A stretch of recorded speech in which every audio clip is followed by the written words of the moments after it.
My name is Gavin Higgins. I am a composer and I live in London.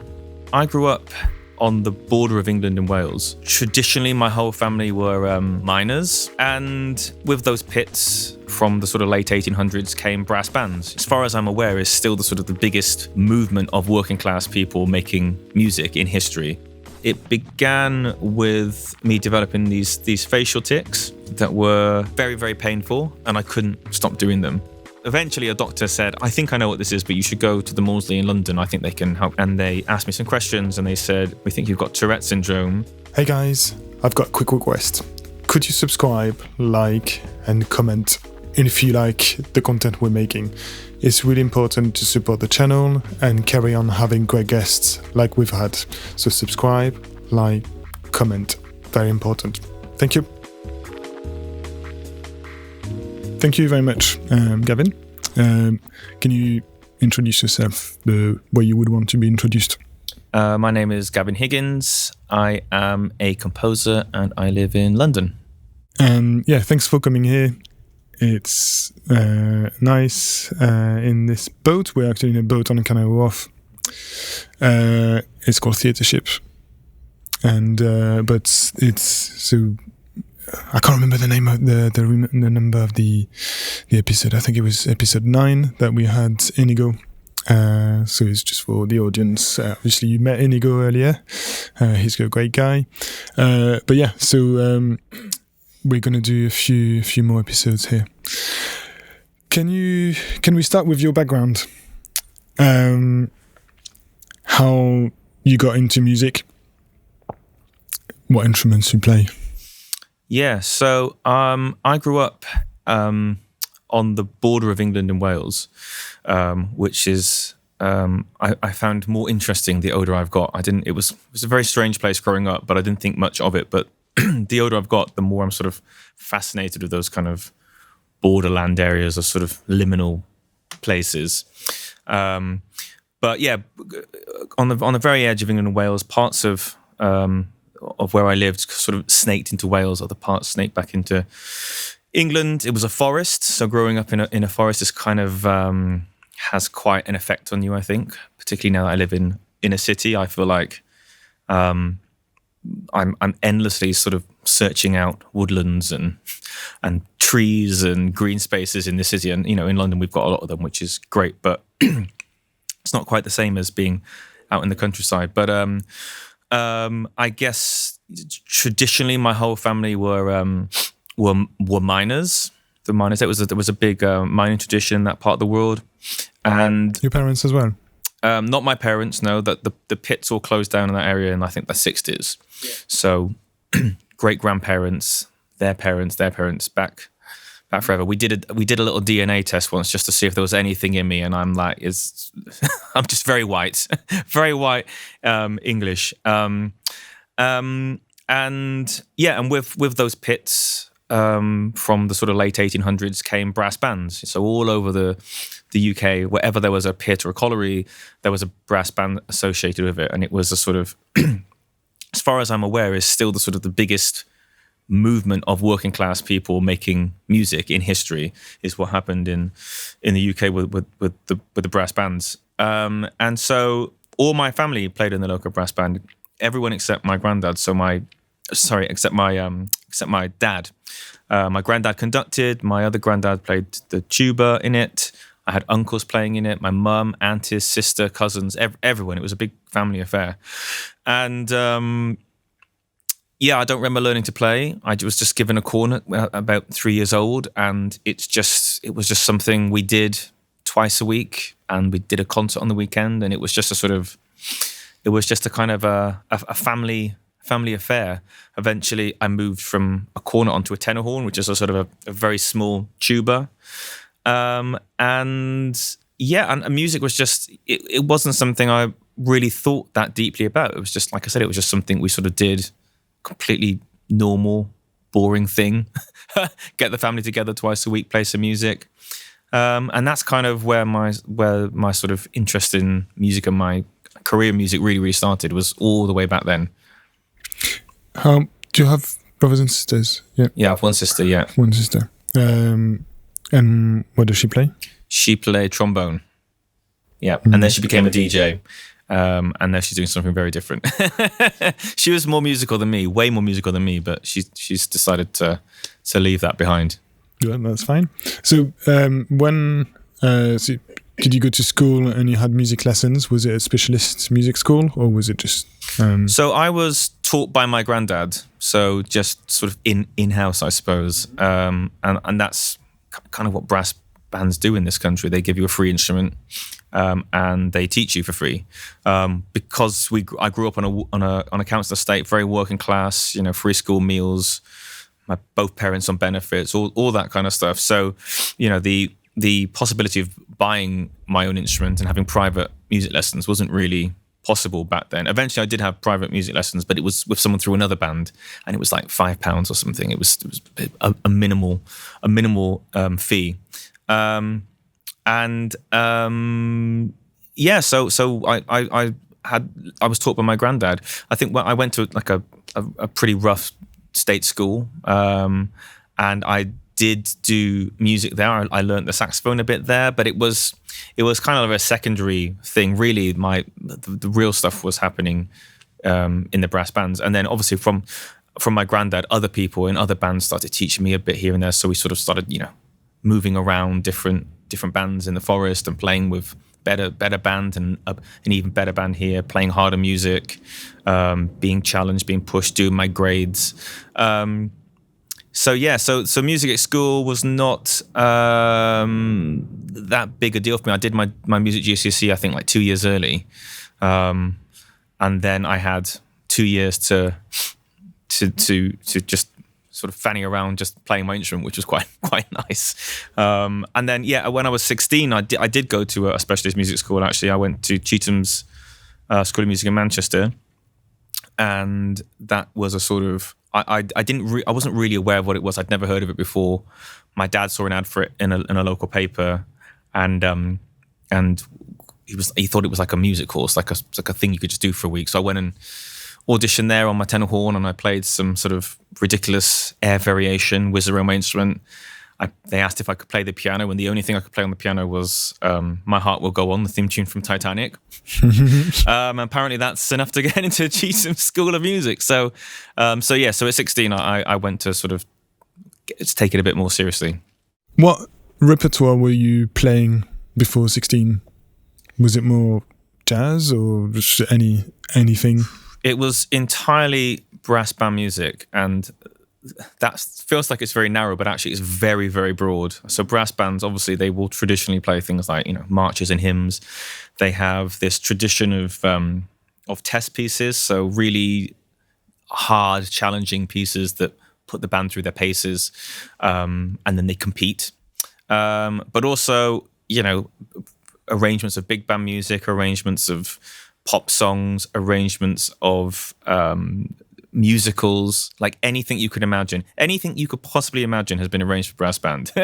And that was the kind of music I was playing. But I'd never heard a symphony orchestra live. I'd never played in a symphony orchestra until I went to Chet's, actually. So any sort of classical music was sort of filtered through that brass band spectrum. So there's all sorts of like these old arrangements of sort of opera, which are just completely obscure operas that no one's ever heard of, but we've got them for brass band and they get played quite frequently. But that just goes back to the fact that at the beginning, when these miners started picking up these instruments and playing this, there was no music, so people had to arrange things, and those things happened to be more often than not operatic overtures or arias from operas or classical pieces that someone had heard, they'd arranged, and that's sort of where the brass band gets its sound from. That very unique vibrato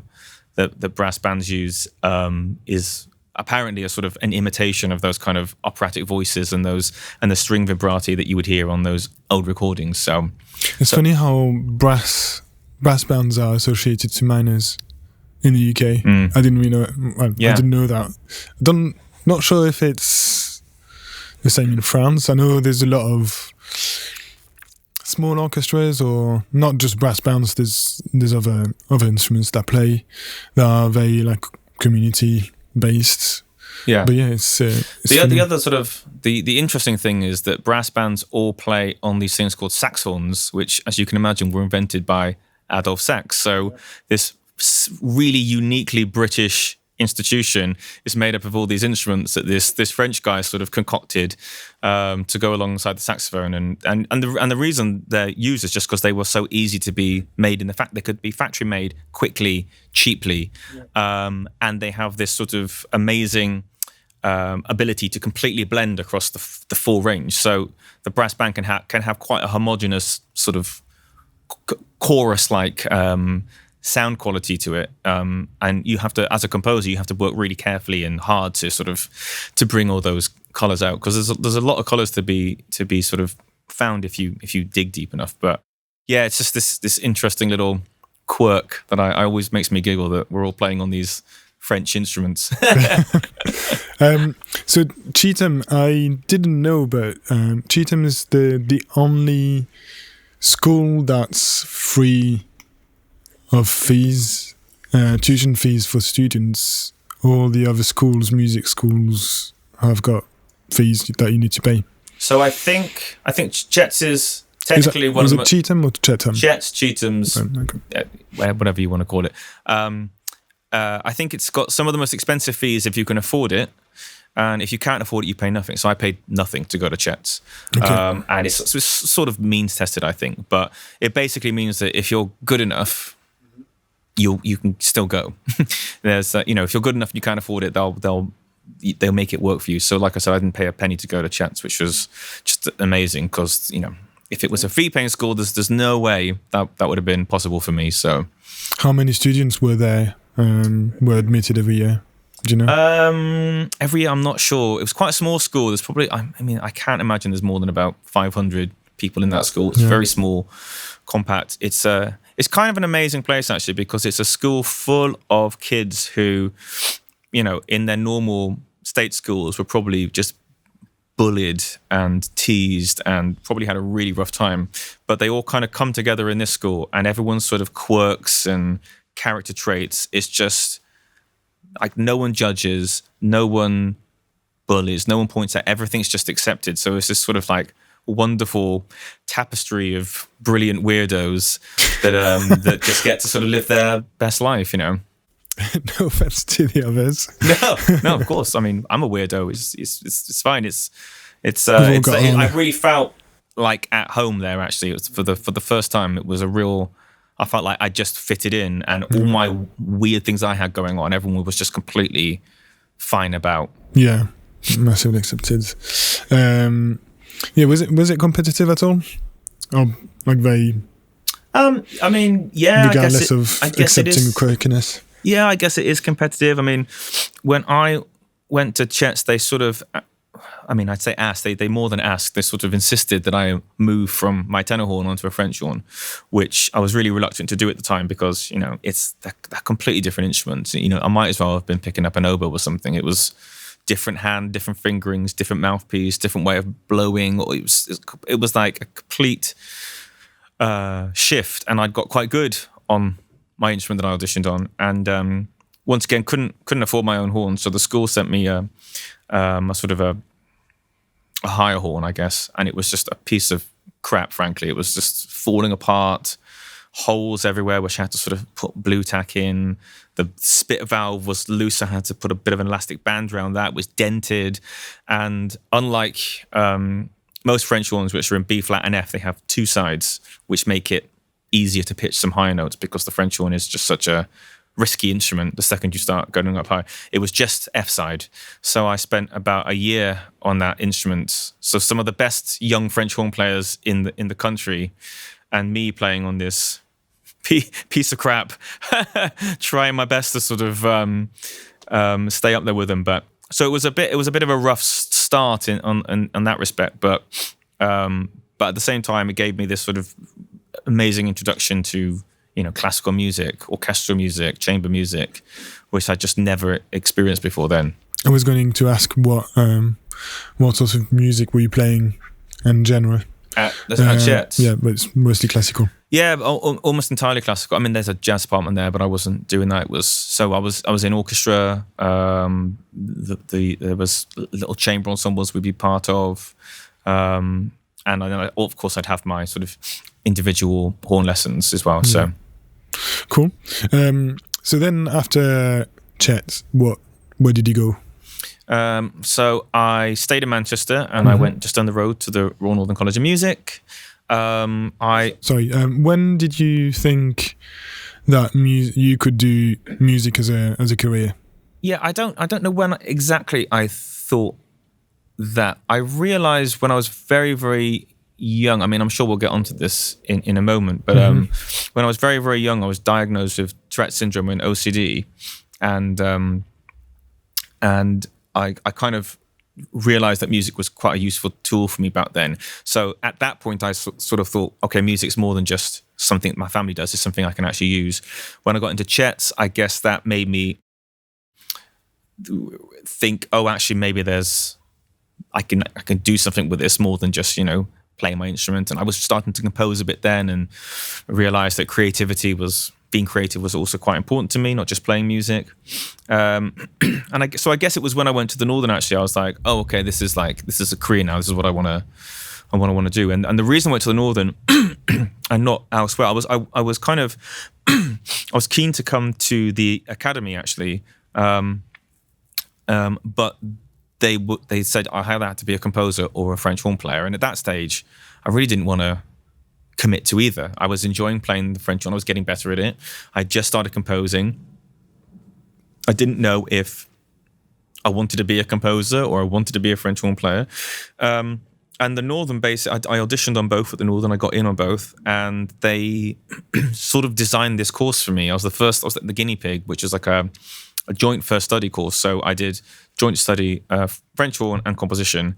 And apparently to this day, I am still they offer it every single year, and they let someone on that course every single year. And to this day, I'm the only person who's completed the course. So I think everyone else they just know something I didn't know at the time. But it's good that they can carve something for you, or every student who's got a certain need or desire. Yeah. And they did. I mean, it was completely designed purely so I could go there, because I didn't want to have to choose between those two at that point. It's kind of crazy that 17, 18, they're like, decide what you want to be. Now it's sort of, and I was like, well, I don't know. I've just started composing. I might not be very good at it. I'm getting better at the French horn. I might want to pursue anyway. What sort of composition were you doing at the time? And is it very small naive ones for yourself? No, it was stupidly big and over the top, like things that were way too big for me to handle at the time. Big orchestral pieces of chorus and like silly stuff. Just didn't have the skills to do it. But evidently, someone at these music colleges saw something in the stuff I was handing in, and gave me places at various places, which was nice. It's better now. I can promise you that I've got better. And I think you definitely did. I've tried.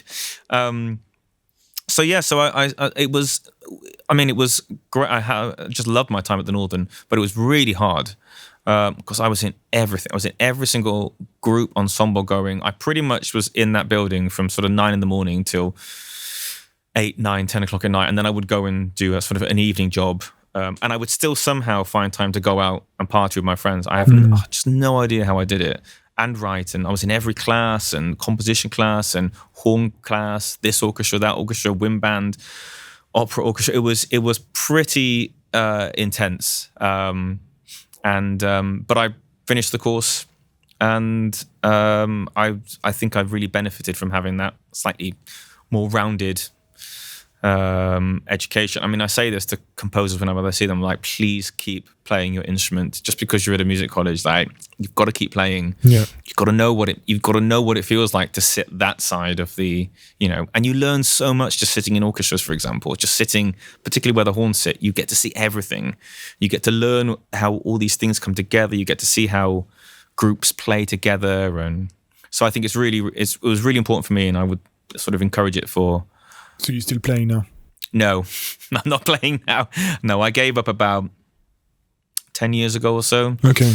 I mean, I didn't want to give up. The problem with the French horn is it's one of those instruments that if you're not practicing every single day, it goes downhill very, very quickly. And to get back to what it was, it's a 4 days. And so, I'd have 4 days off. So that was 8 days. And then it was 8 days off. And then that's 2 weeks. And I was getting further and further away from what my best was. And I was just not enjoying that sort of... It's quite traumatic picking that thing up every time and just feeling like, oh my God, it will not work. It's the same for me. I've stopped playing since the beginning of, well, not uni. I was still playing at uni, but I stopped any like formal courses. And you just, it's the same feeling. You need to work really hard to get back to how you were playing. But the other thing also is you don't want to play simple things. You want to play difficult things. Yeah. And but then I started to do summer camps and stuff like this and organize, and it was great to just do some chords, play some chords, and just play for the kids and sing a little bit with them, and that's what makes them happy. And it's it's great. So but I see what you mean. It's really hard to just get your instrument back. Yeah, and it's kind of a trauma. It's like a loss, It's sort of like it's like this thing's gone, and you feel guilty because you're not playing. I mean, I can't get rid of it somehow. Like it just sits in my room. I'm like, I could just sell it and get a bit, but £2,000, whatever I get for it, I don't know. It doesn't sort of balance out for me somehow. I feel like I would feel awful getting rid of it, even though I'm not playing it. There's like a little bit of me which is like, maybe one day I'll go and have lessons again, and but same thing, if I'm not playing every day, to what end? What I like about instruments is that you don't need to be really fit to play it, so you can wait until you're 70 or 60 or 70 to play it, and normally your fingers will work correctly and your mouth as well. Yeah, it's some things are still, so my fingers they're not quite as fast as they were, but they're more or less there. My tonguing is still, I think, okay. It's the stamina. I've just got no stamina. Every time I pick it up, I'm like, I used to play for hours and hours and hours, and now I can barely. That thing can't be on my face for more than a few minutes, and I'm like, But I don't know. I'm doing other more kind of interesting things with my composition now, so I'm at peace with it. Great. So after the Northern College, what did you do? So it's that sort of strange thing. I mean, I think things are changing now, but that strange thing at music college where it used to be, you're going to be a performer or you're going to be this. Yeah. And then, of course, they don't actually prepare you for the real world, which is like, that's not quite what happens. So I stayed in Manchester for a bit, just doing some sort of crappy jobs, not earning much money. And then I basically... Music related or...? Not really. A little bit of sort of teaching and a little bit of playing, but... and then I basically just moved back to the West Country for 2 years and taught a bit. And I started working a little bit, doing some sort of film orchestration. But it wasn't very serious. And it felt like perhaps maybe I wasn't going to be a composer, or I wasn't good because I was just, it just wasn't really happening. Where were you doing the film orchestration? I was working a little bit with Joby Talbot on some of his scores, but and it was a real sort of learning experience. Actually, I learned so much about the orchestra just doing that stuff, and a lot of those things I learned have sort of really stuck with me. So it was a real learning experience. And then my old teacher Gary Carpenter rang me and said, "You should apply to the Royal College of Music. They've got this big fund and it will cover everything." And I said, "Oh, great. When's the deadline?" He said, "It's tomorrow." And so I was sort of scrabbling around trying to get this huge application together. And anyway, I applied and I got the scholarship. And so that was my sort of ticket to London. So how did you apply? Was it just papers to fill?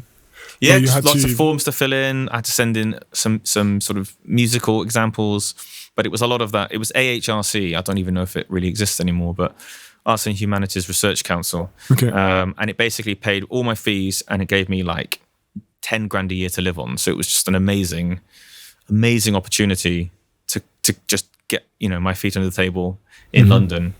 And I just took it with both hands, and I've not looked back. Actually, it's just been such a great. It was probably the best move I could have made, getting into this city. Cool. So how was it? How was the after that? What did you learn there? So my time at the college was really interesting. It was an interesting time because obviously the Royal College has a great reputation, but at the time the composition department wasn't sort of. Yes, we got great teachers and everything, but we didn't have many opportunities. Like, we didn't have many opportunities to hear our music played or to work with people in that way. There was a bit of a composers' revolt when I was there, which was quite exciting, because there was all these composers paying from international students paying a lot of money, feeling like they weren't getting their money's worth.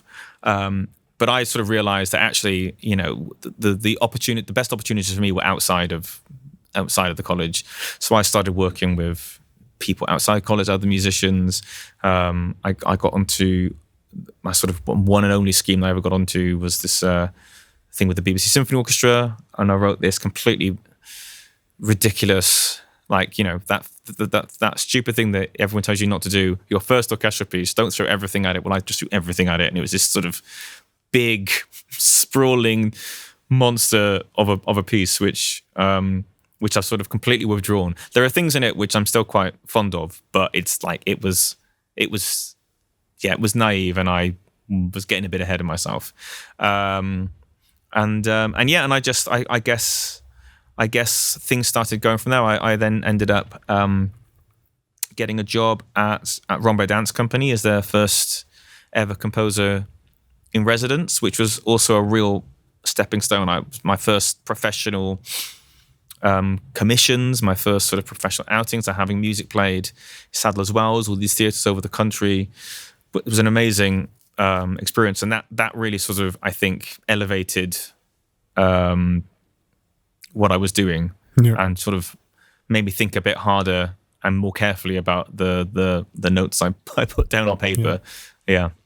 How does it pay to be a composer? Does it pay? Ooh. You don't have to give any figures. It's just no. Do you know whether you can live from it? It is. It doesn't.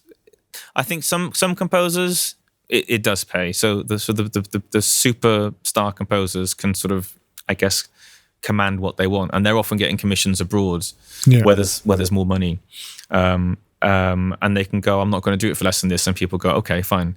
Whereas for me, even now, even at the age of 40, I'm still often struggling to get anywhere near the right sort of fees I should have to live on. Luckily, I'm in a relationship with someone, and we're able to sort of share out the costs of things. So that makes it far more doable. But I sort of think if I was on my own, I sort of wonder if I'd still be composing now. I feel like I'd have had to have chosen something else a long time ago, because it's just not sustainable. Unless you've got mummy and daddy who can pay for everything, can cover your rent. If you're on your own and you've got to source all that money yourself, and there's no, safety blanket, I don't know. I don't know what. I mean, we can get onto this a bit in a minute about the state of the arts and culture in this country at the moment, but it's a real, I do a lot of these schemes where I'm sort of mentoring young composers, and I really want to support them and go on and let's talk about it now. Yeah, I really want to support them and advise them and make them better composers, but I don't want to lie to them, and because I felt like when I was a student, we were being lied to an awful lot. We're all being told that you can do this, that, and the other, but actually a bit of reality sometimes is really important. And unfortunately, it's that situation. There are less commissions now available, I think, just simply because there are less groups going around. Safa, for example, has gone.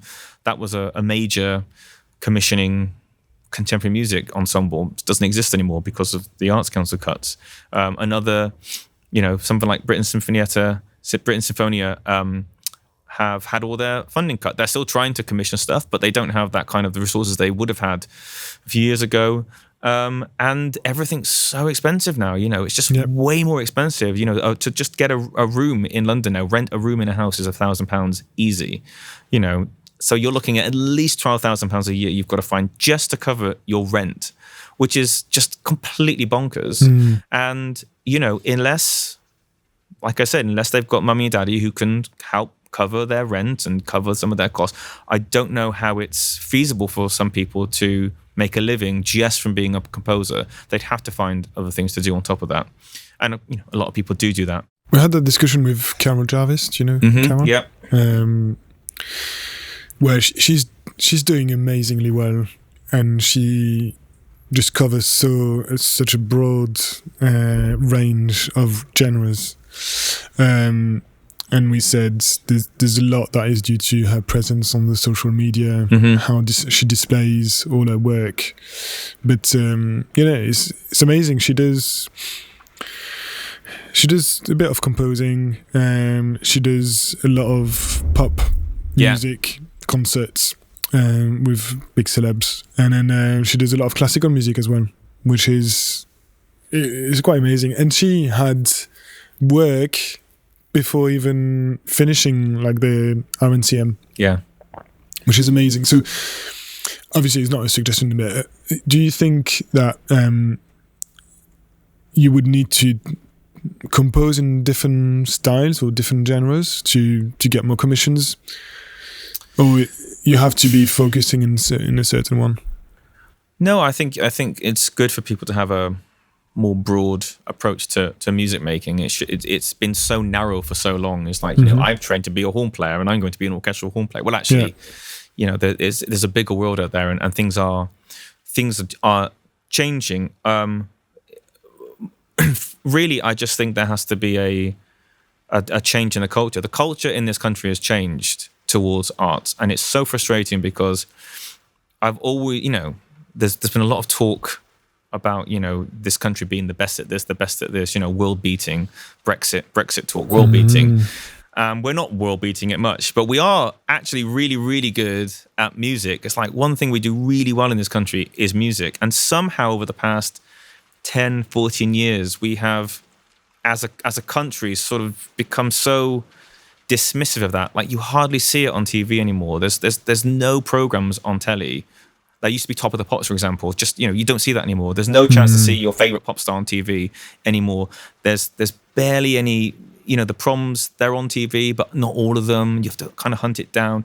It's, when I was growing up, I remember turning on Channel 4 and seeing a bird whistle opera one night. It's just, what? A bird whistle opera? Like, it just seems unheard of now.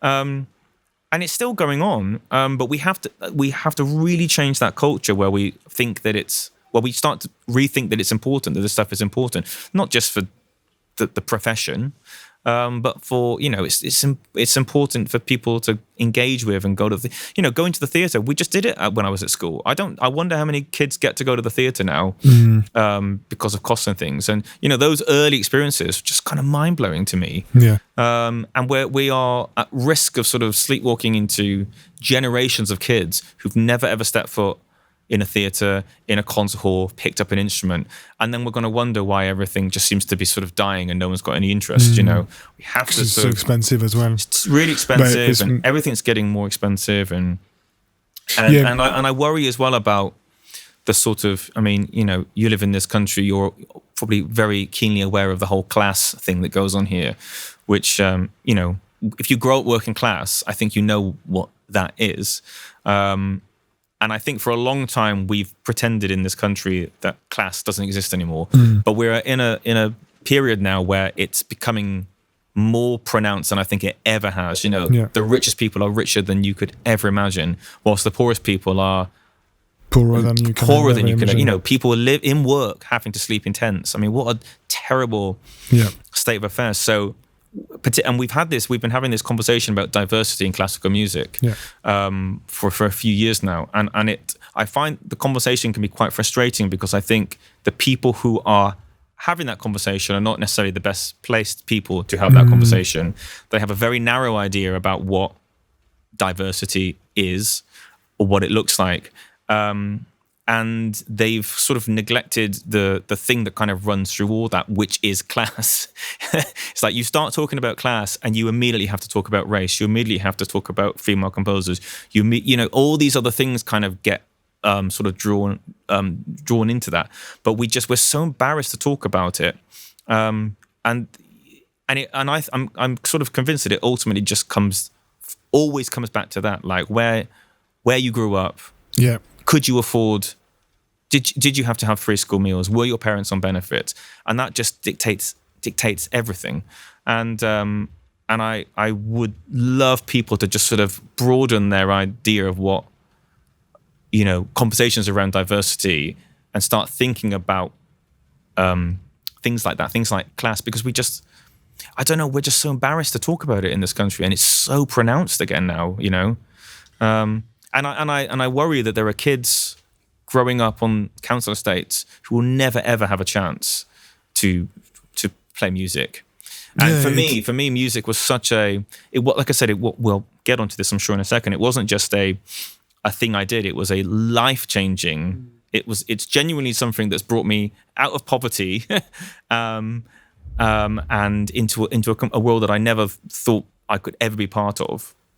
But it's also, like, for me as a person, it's been such an important healing tool, a sort of a therapy. It's helped me. It's helped me at school. You know, I was terrible at school in many respects. I couldn't read or write. I was just terrible at that. And, you know, I wrote a PhD last year, for example. I'm like, it's completely bonkers that I would have found myself in that situation. And I really think that music has got a lot to do with that. And I worry that there are kids growing up in council estates who will never have that opportunity because the government has deemed that it's not important to them. The most important thing is maths. That's what they've got to do. They've got to do more maths. But actually, and if you want to improve their maths, get them to do more music. You know, we know this. You know. One of the episodes that's coming up talks about, we talk a little bit about maths, about reading, the benefit of music for reading and stuff like this. It's so well documented. There's endless books, articles, journals. Like, it's when you're on the coalface of that sort of conversation, it can feel like you're just banging your head against a brick wall when you have to keep telling people this is a real thing, it's not made up. You know, we know now, for example, it is scientifically proven that music is good for people with Alzheimer's. It literally helps them. We know that now.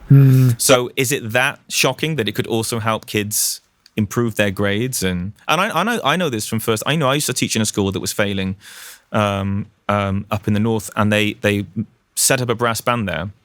And after 5 years or whatever it was, they were in that school. Every kid in that brass band, their grades went up in every other subject. And the only thing they changed was just giving them music lessons, letting them be part of music making. Is it something that we discussed the first time we spoke, or is it something that I read in Victoria's book? I read something like this. As soon as the kids started to play music in a class, all their grades started to go up. Or maybe we've read the same references. There was a school in Bradford, I can't remember the name, and there was a Guardian article about it recently, and about 5 years ago, I think, or maybe a bit longer, they had decided it was a failing school, and they decided they were going to increase music provision. They're going to do an hour a day or something. And it got a bit of pushback, and they decided they were just going to go ahead with it. And the school has now gone from failing to good. Every single pupil's grade has gone up. Everyone's happier. And it's like, how much more, you know, how much more facts, real life evidence do we need before we go, actually, we just need to start investing in this properly again? You know, once upon a time, every single kid got access to that, and that's not the case now. And it's frustrating. And it's frustrating for me as someone who's at the sort of the top of that classical music pyramid. It's like, without all that stuff coming up underneath, there is nothing at the top, you know. We've got to start rebuilding that. What do you think is best? Do you think it's best to have? I remember at school in France. It was obviously I was doing music, not in a music school, but not in a separate music school, and all our lessons were in the evenings or Saturday mornings, and there were actual formal ones, sometimes pretty boring, but then we also had music lessons during the normal school.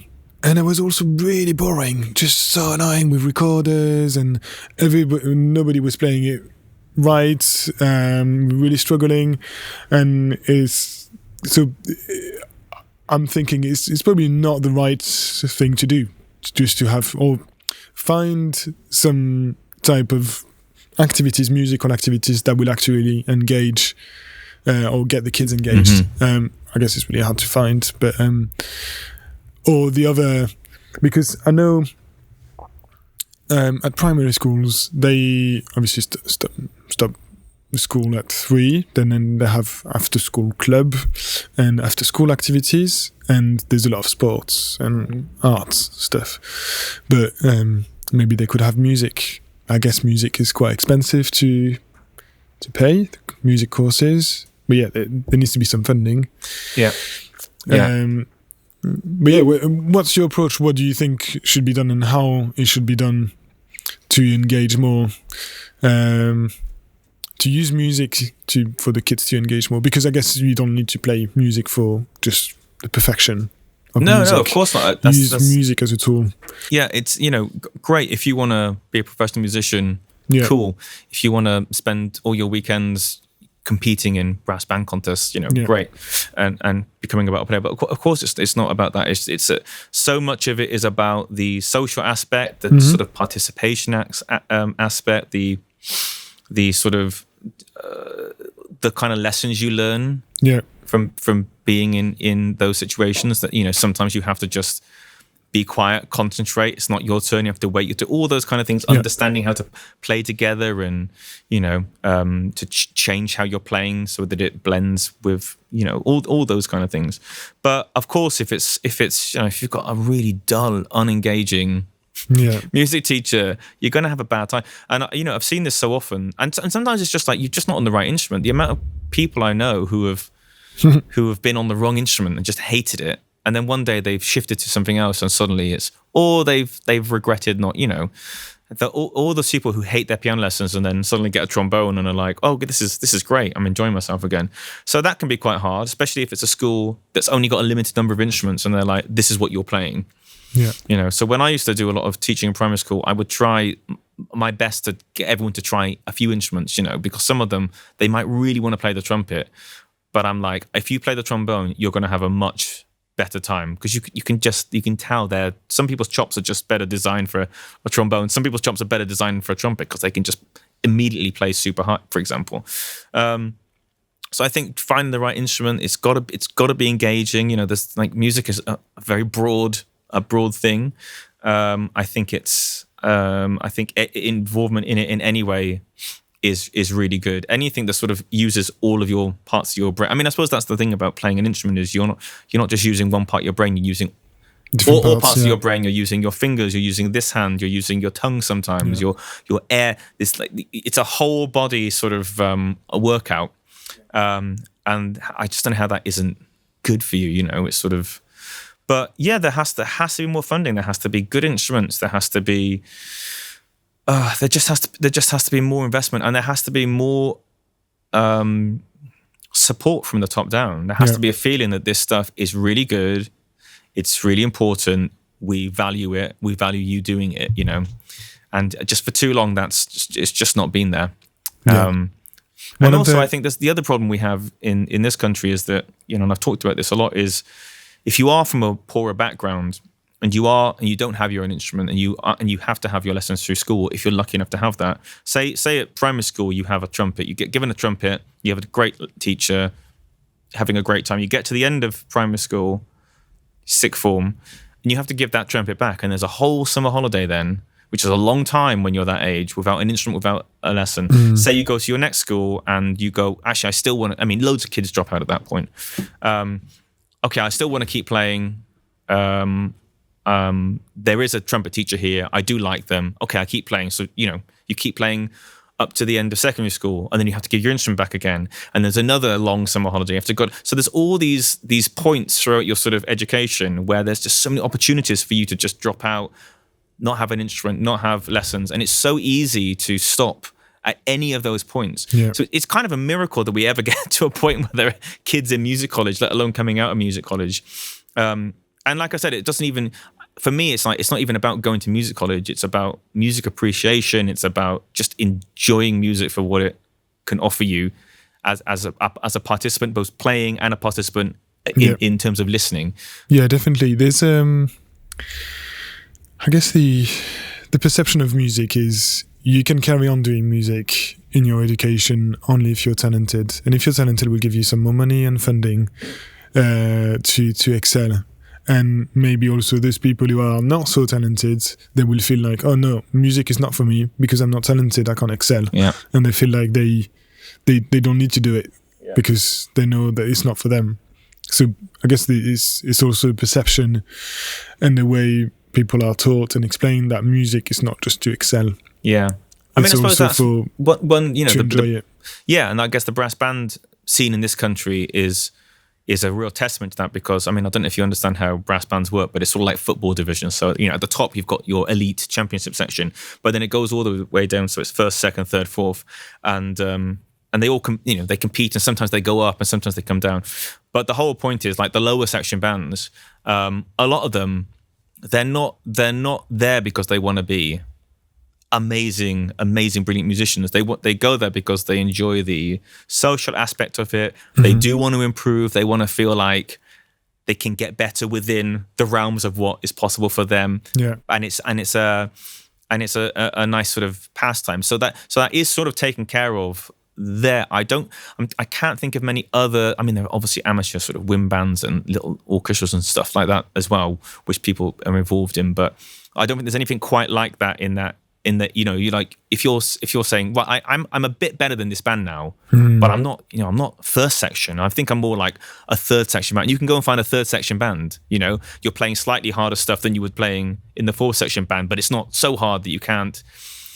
So it's sort of it's quite a nice way of sort of measuring your own abilities and your expectations, I think. Yeah. Obviously, let's talk about your Tourette Syndrome. That first of all, I would like to say, congratulations for owning it and talking about it, because there's a lot of people with different syndromes or disabilities who feel ashamed of it and don't want to talk about it. But yeah, thank you and well done. So can you explain a little bit how it started, and we'll go into the benefits, and I've got more questions about it. So I was very, very young when it all started, and it began with me developing these facial tics that were very, very painful. Like, they got increasingly painful, and I couldn't stop doing them. I struggled at school because my teachers were telling me that I was showing off all the time. So what I would do is I would try to holding all my tics as long as possible. I would then drop a pencil under the table. I'd go into the table, get them all out, come back out. I would just do that all day. So I feel like I lost a lot of education in that time. My mum and dad used to take me to the doctors, and they said that I was just showing off, attention seeker, same thing. Sorry, on this. There's been so many doctors, or maybe I hear so many stories about doctors who don't give the right advice or don't have the right opinion. Yeah. For loads of different aspects. From the saddest aspect where somebody in my family had a brain tumor and had a stroke. She was struggling to remember things, and when she went to see the doctor said, "Oh, it's just dementia." Right. And a lot of other small things that happen where I guess, I don't know if it's specific to the UK. It's also my dad is a doctor, and he used to dismiss a little bit everything or minimize our worries. Yeah. So is it something that? Well, I wonder why. But yeah, it's so sad that I guess they didn't have any knowledge. Well, I think that was it. I think it was just very early on. and none of these doctors really, nowadays everyone knows what Tourette's is, or they have an idea of what Tourette's is because of how it's displayed on TV and portrayed on TV and all the time. Because awareness also has been created around it. Yeah. So getting people to understand what it is exactly. But that sort of is a very narrow idea of what Tourette's is, and that kind of, when people are shouting out words, for example, that's what people think Tourette's is. That's a tiny, I think that's like 10% of people who have Tourette's have that particular type of Tourette's. So it can be quite frustrating when people are like, "Oh, you don't have Tourette's," and I'm like, "Well, I do," and I was also told that it was something I would grow out of, and I'd sort of convinced myself of that for a long time, because I got to the point where I became quite good at hiding it, and my Tourette's now is it has changed. It's much more minimal to what it used to be. I just sort of twitch my nose a lot and I sniff a lot and various other things.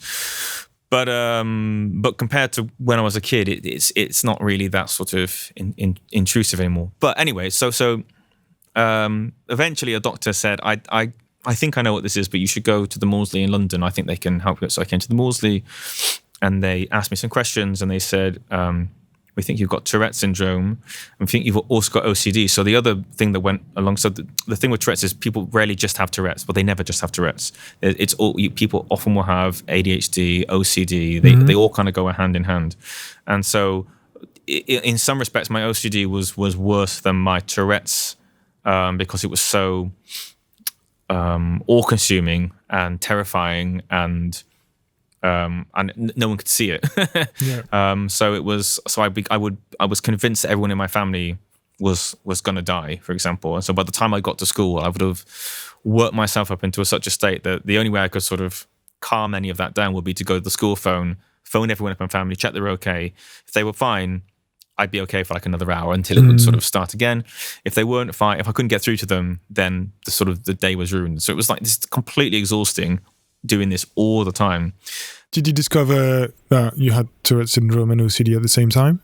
Yeah. So they diagnosed me both at the same time, and they started asking me about music, and they were like, "Oh, you play music, don't you? You're a musician." And I thought they were just sort of being nice and trying to just put me at my ease.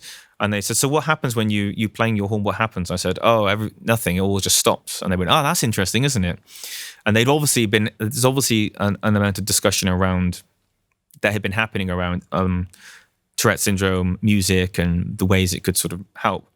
And for me, even though I was so young, I just remember thinking like, "Oh my God, that's amazing. I hadn't even thought of that before."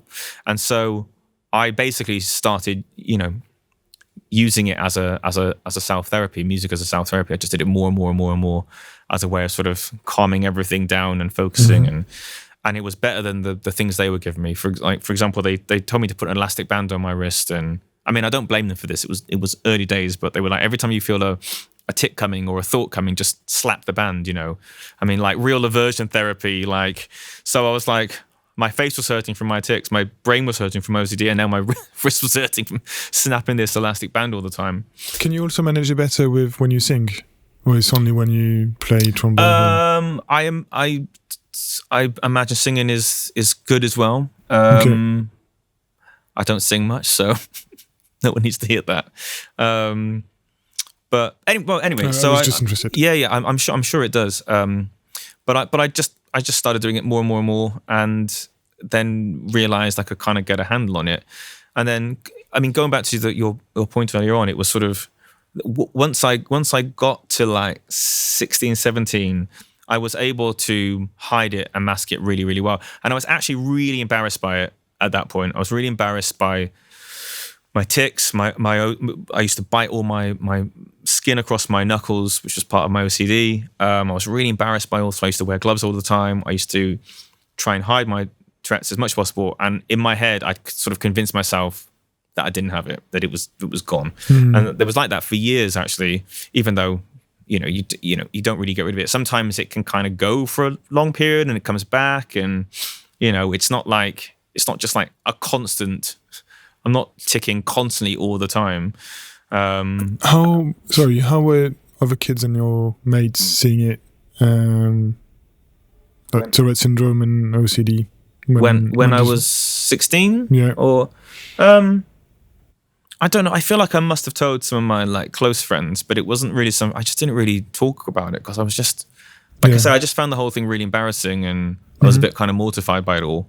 And it wasn't until like much later that I actually started openly talking about it, just more sort of candidly, and because I was like, well, this is part of me, and it's not really going to go away, so I might as well start embracing it and talking about it, and that's only been in the last sort of 5-6 years or so that I've been sort of more open and frank about that, and it's been kind of amazing. So I was recently involved in this TikTok docu-series for Tourette's Action, where I think there was five of us.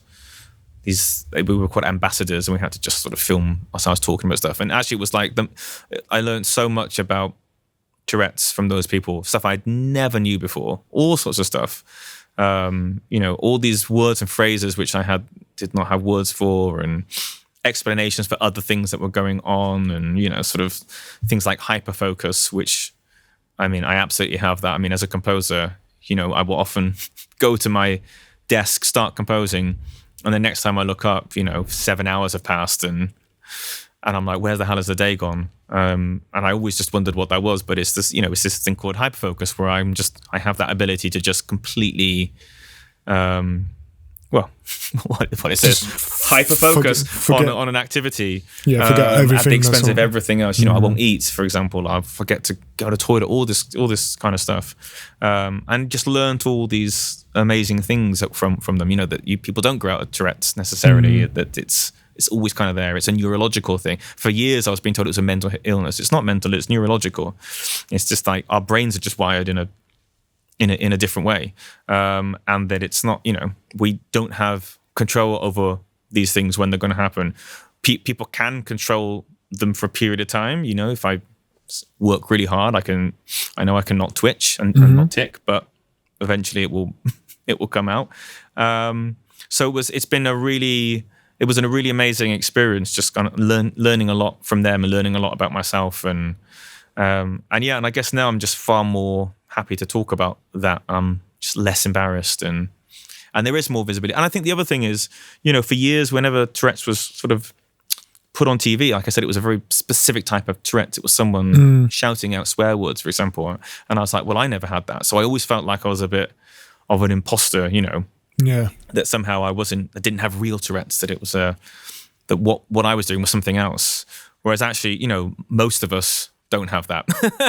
most people with Tourette's are not shouting out words or swear words or things.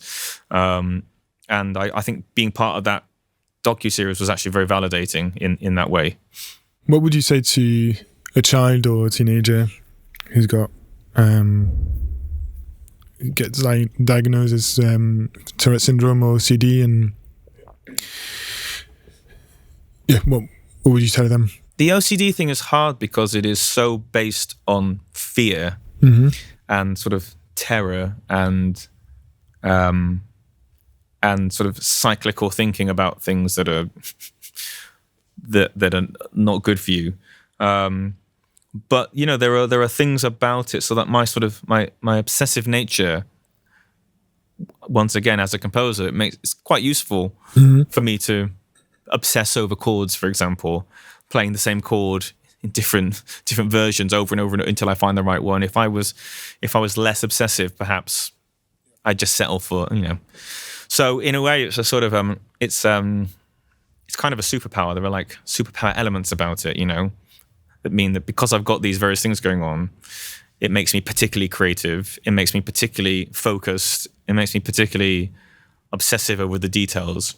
And so for me, like I said, music, particularly composition, has been it's something I do as a job, but it's also something I need to sort of to do to keep my mental health in check as well. So like when COVID happened and everything stopped, that was quite hard for me, because suddenly I was like, if I'm not composing, I don't really know who I am. So I started just writing I started arranging little folk songs for violin, solo violin, just every day. I just do one every day, and it just sort of like helped me frame the day a bit. But there's a lot more advice now, and there's a lot more help out there. I'd just say, reach out. Groups like Tourette's Action are amazing. They've got loads of information. Doctors are not the best at dealing with this still. And don't listen to everyone on TikTok, because there's a lot of nonsense out there. And yeah, just it's part of you. It's part of what makes you special. And I think the problem can be when the tics are painful. So that's quite common as well. So for me, my tics were very painful. And so there was a feeling of like every time you could feel it coming on. I have to do this because I need to get this thing out. But I know that there's going to be an association with pain when I do that. So every time it builds up to another one, you just know that there's going to be more pain coming. So that constantly every single day can be really, really exhausting. And I think that's quite a hard thing to sort of to get your head around. Yeah. But yeah, like I said, there is more help out there available now.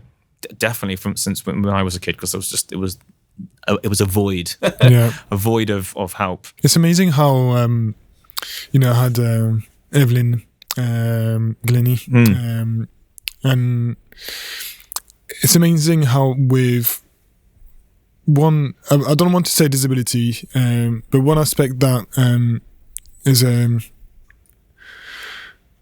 let's say a handicap that could get you to make you different, but you can use that difference to excel in your own way and actually do much, much, much better and develop a certain ability to excel and use it for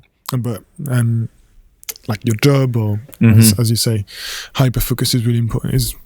Is part of your like superpower, I guess. Yeah. And it's amazing. It's a little bit like the natural selection, where if you have something, or if you miss something, you'll compensate with something else, and that will make you survive and actually develop your own way of doing things. Yeah.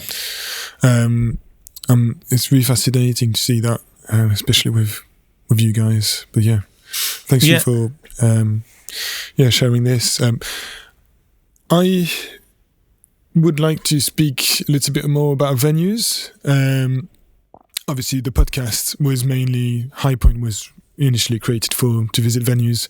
I still do visit venues, but can you, obviously there's the Hodinett Hall that you probably visit quite a lot. Yeah, know very well. What are other venues that usually visits and you're like fascinated, the most impressive ones, or your favorite venues? Yeah, it's so recordings as well. Sorry. Yeah, I mean, as a classical musician, obviously, concert halls are a sort of a place I visit a lot, and unfortunately, we just don't have many in London. We don't have many good concert halls, unfortunately. We have the Barbican, the South Bank. Neither are optimal for classical music. They're fine, but they're not great. Yeah. And it's quite sad that in a city like London, the sort of cultural centre of the universe that it is, that we don't really have any places where an orchestra can go and just sound amazing. The Wigmore Hall is great for chamber music. I don't know if you've ever been to Wilton's Music Hall. Beautiful old sort of Victorian music hall, the sort of crumbling and it's all wooden floors and absolutely beautiful, stunning venue. But for the best concert halls, you have to go out of London. I mean, the Bridgewater in Manchester, it's amazing concert hall. Apparently the whole building is on springs. And when the bomb went off back in 98, the orchestra were rehearsing and they didn't feel a thing. And then when they came out and there was this, all this smoke in the air, they hadn't found anything because of the way that the I thought that's just an amazing design feature. It was they were mainly installed to control the vibration from the trams. Yeah. But also from bombs, apparently. Yeah. Brilliant. There's another great venue, which is, I think, in Ancoats in Manchester, which you were discussing a bit earlier, which is an old church that has been sort of turned into a concert venue. And apparently, when they first got hold of the place, they went in there and there was just hundreds of huge needles and syringes everywhere, and it was too dangerous to go in and clean it up. So they just literally poured cement over the whole thing, put wood over the top of it, and now you have this beautiful, amazing concert space, great acoustic. Do you mean the Halle St. Peter's? Yeah, Halle St. Peter's, yeah. So in case, it was one of the first episodes, probably the fourth or the third, but I went there for some recordings. Yeah, it's beautiful. Podcast. Yeah, it's great. It's a great place. So yeah, but if you haven't been to Wilton's, you should check it out. It's very cool. It's very cool. Do you sometimes have in mind the venue when you compose music, or not so much? Or you say you advise some adaptations depending on where you are? Yeah, I mean, a little bit. So for example, what year were we in? 2022, I had a piece done at the Proms, which was for a full brass band and symphony orchestra, and it's the biggest thing I've ever written. I can't imagine it writing anything quite as big as that again. And for that piece to work, it needs a big space. It needs a big hall, a big space. It's so loud that it needs a huge space to fit it up. So the Albert Hall is almost the perfect venue for that. I mean, that's another venue I love going to. Terrible acoustic unless you're in the right place in the hall. But it's every time I go in there, I'm just awestruck by how beautiful that building is.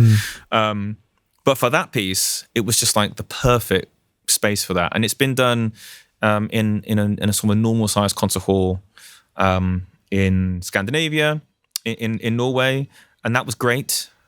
Much more noise because it's much smaller, but somehow that the sheer size of the Albert Hall and sort of grandeur of it sort of just lent itself so well to this huge sound that we were able to get out of that ensemble that was on stage. So, but no, I mean, you know, in terms of what you can fit on stage, you know, sometimes the stage is not big enough to get certain kit on. I've been in a situation before where I've written a piece and then only later discovered that they can't, for example, fit all the percussion on stage, or I know you wrote for 6 basses, but we can only fit 4 basses on, you know, this kind of thing.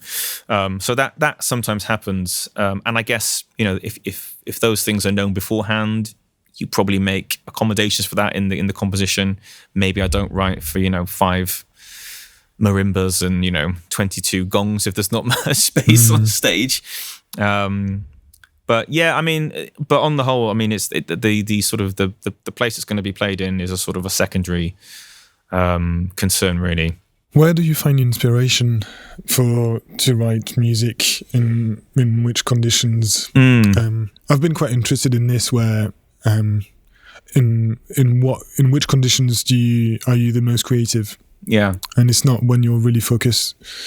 It's more when you're out and about, or because I'd like to have I remember a specialist on neuroscience and how you can learn better things, and why is it when you're walking that you have a lot of ideas, and it's apparently it's like low frequency brain waves that travel better in your brain, and they allow you to think a bit more creatively. Yeah, it's I mean, until literally a few days ago, I had a dog. We had to put her down a few days ago. It was very sad, and I feel like it's a very strange feeling losing a dog, because it's like you've lost a part of you somehow. It's very strange. It's very strange. 12 years, this thing, you know, wake up with it, go to bed with it. Yeah. You're there every day with it, and it's just not there anymore. But obviously, you know, when you have a dog, you do a lot of walking, and walking was always a great time for me to just think about music in a sort of not in a sort of really overwrought way, just in a sort of, you know, things just come and go and things pass through, and I have ideas, and I always used to take a bit of, you know, pad and paper with me, and I would just sort of scribble things down as they come. Sometimes I'd sing things to my phone, but I don't do that anymore because I get home and I honestly could not recognize the thing I've just sung back to what I was thinking when I was walking through the park. So do you write things like notes on your phone? So notes. Do you have an app for that? Application for that? No, I just kind of scroll it down. I take manuscript with me, so I write notes. It's usually It's usually like lots of rhythmic ideas. Okay. And then I sort of mark out a sort of a general shape that's going up or down, or, you know. Okay. So that's really good. I've got into the habit of listening to political podcasts every time I walk, and I really need to sort of get back out of it and just leave my headphones at home, and just because it used to be a really good source of coming up with ideas. Having a shower, I don't know what that's Amazing. about, but I could spend I completely agree. 25 minutes in a shower just thinking about stuff. Maybe it's not sustainable. Sort of hot water just sort of pouring over you sort of does something. But then apart from that, I have quite a sort of strict regime. Luckily now I have a separate space where I work, a little room. For years I was just working in my bedroom, and that was starting to find that really hard, because there was just no point where I could shut off. I was sleeping, eating, working, everything in the same room. I'd go to bed and all my work is in front of me. I'd wake up, it was right. There was no sort of detachment from it. And actually being able to shut a door and let your mind do other things is actually really important. You know, you can't just keep working nonstop. You have to stop. And you also have to, you have to refill the pot. Sometimes the pot goes empty. You have to refill it up by reading and going to things and going to concerts and, talking to people. And it's funny how we underestimate this refilling. Mm-hmm. We always want to produce and do more work, and we feel bad when to us it's like refilling is a hobby and we enjoy it, and it's nearly like we're not allowed to enjoy it. Yeah, completely. But it's actually what helps us get imagination and creativity and ideas. Yeah, and it's also, if you don't do that and you don't try to find things that are sort of slightly out of your wheelhouse and slightly new and challenging, you just end up doing the same stuff over and over and over again, because that's what, I did it work last time, I'll do it again, and so it can be, it's quite a will. You've got to sort of you've got to really push yourself to not do that and just to do something a bit different in each piece. But yeah, I mean, the refilling thing, you're right, like there's a guilt that goes with it. If I'm just sitting down watching a show or listening to music, I'm like, I should be working, I should be doing stuff, because that's what we're told. Every day you're not working, someone else is.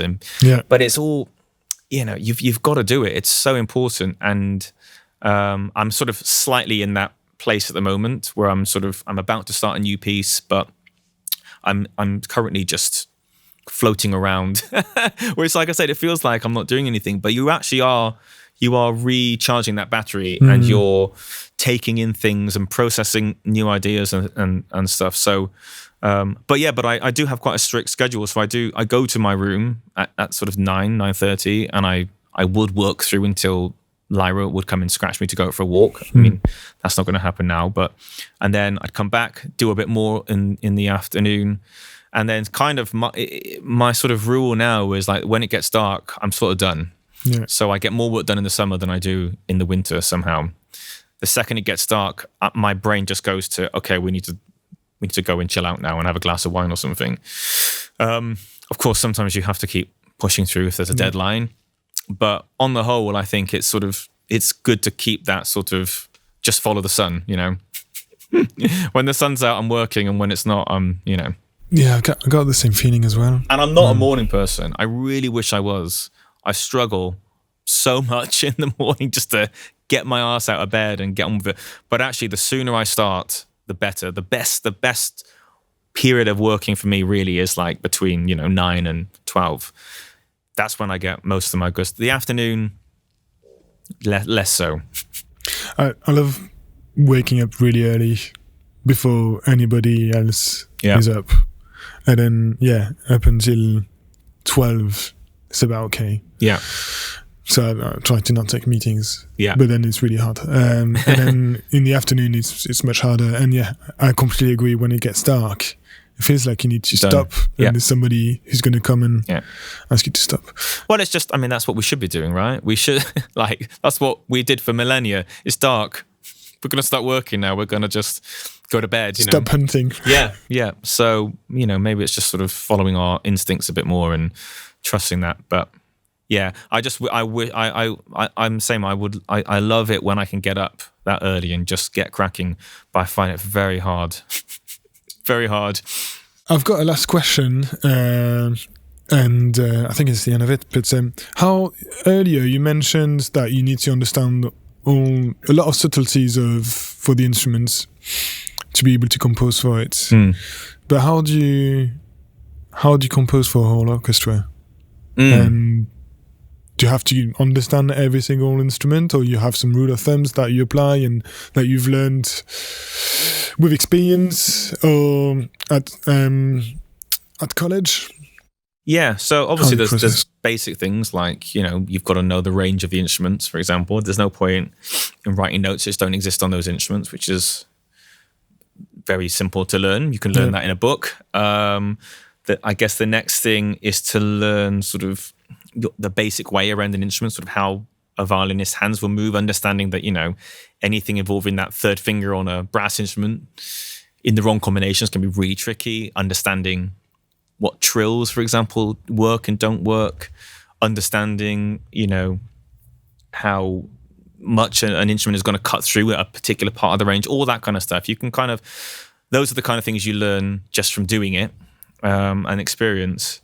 And then all the other stuff, I think it does just come from experience. I mean, writing for orchestra in some respects is kind of easier than writing for, a solo instrument or an instrument and piano, for example, because there's nowhere to hide. When you've got a full orchestra, if you're really stuck, you can do something a bit flashy and no one really knows what's going on, because you've got all these colors to play with.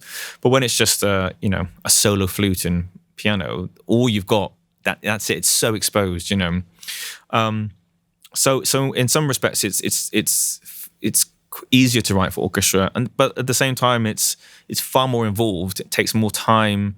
A bar of music, an orchestral music, if it's quite complex or very involved, it can take a long time to get that down. So the process is much longer. You have to think in a far more sort of technicolor way all the time. And it's also, you can just plonk chords down like any other composer and it's going to work and be fine. But it's also like trying to find new colors within, I'm never, in the music I write, I'm never wanting to be like, here's the most groundbreaking piece of music you ever heard, because that's very hard to do for anyone. But I'm always thinking, okay, within the context of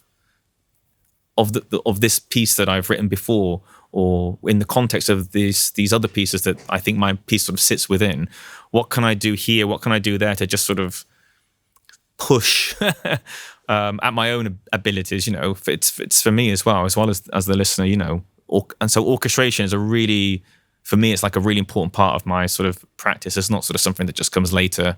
It's not something I think about after I've come up with the notes. It's there as I'm writing, if you see what I mean. If I'm playing something on my piano, I'm like, that's a trombone line. I'm thinking of it as a trombone line, and then that brings with it its own character and its own sort of restrictions. And but yeah, for me, orchestration is just sort of a real key part of that, and it also dictates the notes in many ways. It's not just the notes dictating the orchestration, the instruments I'm going to use, the techniques I'm going to use on those instruments. It's sort of if I've got an idea for a sound, but I don't know the notes yet, the sound will often dictate where the pitches go, if you see what I mean. So yeah, it's a mess. Basically, the whole process is a mess. I'm always frankly amazed when I get to the end of a piece, and I just don't really know how I've done it. And starting a new piece is always absolutely horrible. How long does it take to compose a piece from start to finish? Depends the size, the length. I mean, a 20-minute orchestral piece, I think, if I'm really on it, could take me maybe 7 months, maybe 8. 7 months. Yeah, long time. Some chamber pieces, not that much quicker actually. I think this is ideal because there's only 4 instruments. It's much quicker, but actually you're still dealing with the same amount of notes in many ways, so that can be a bit quicker. But yeah, it's over big periods of time. And also the difficulty with that is that you are often quite a different person at the end of the piece to who you were when you started that piece. So I've had these times before where I've finished a piece and then I've gone back to the thing I wrote at the very beginning of the process, wherever that might be, and I'm going, oh, I don't like that anymore. I'm not sure about that. I feel like I'm I've evolved a bit since then. So that can be quite a weird thing to sort of get your head around, because going back in and unpicking is not necessarily an option. You know, it's like unpicking a knot in a jumper. It's like, I can do that, but then the whole piece will unravel. And sometimes you just have to kind of leave it and go, well, I meant it at the time. I'm going to, you know, stick by it, and hopefully it all sort of comes together. Sometimes you have to fix things because it's not, you know, it's too cringe, for example, or, you know, it's not as good as you think it could be now. You know, if you did it now, you know, you could make it better. But yeah, it's a bit of a messy, complex, unorganized process. So I've got to try and instill organized things around it. So I've got to start at a certain time and finish at a certain time, for example. You know, just those parameters can really help, because otherwise it's just this sort of, you know, ball of string. Can we list the awards? You've won a few awards recently over the last few years. Can you list them? Just out of interest, and what they are as well, because sometimes we hear a name or read a name and then it doesn't mean anything to us. So I've won an Ivor Novello Award for my trombone concerto. That used to be called the British Composer Awards, and they sort of brought it under the umbrella of the Ivor Novello Awards. I won a Royal Philharmonic Society Award for my Concerto Grosso, which was great, because that's a very proud piece for me. And I also won a Sky Arts South Bank Award for the same piece, which was that's my most favourite possession, because it was designed by Grayson Perry. So I have a real piece of this completely bizarre, weird Grayson Perry art. I saw pottery, it which on is Instagram account. Yeah, which is very cool. Yeah, great. Well done. Thank you very much. Thank you very much. It was very nice to speak to you, and thank you for accepting it as well. I always say thank you to all the guests, because they didn't have to reply when I contacted them, but they did, and regardless of the audience. How can we find you, contact you? I'm on Instagram, Gav Higgins.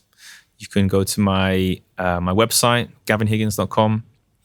And there's information on there. It's not quite as up to date as it should be. I will endeavour to do that. Yeah. You've got a Spotify account? I'm on... Yeah, there is some... My music is on Spotify, yes. Just type in Gavin Higgins. I have a SoundCloud account where there's a lot more sort of live recordings and things. Yeah, I'm here, there and everywhere. Cool. Thank you very much, Gav. Thank you.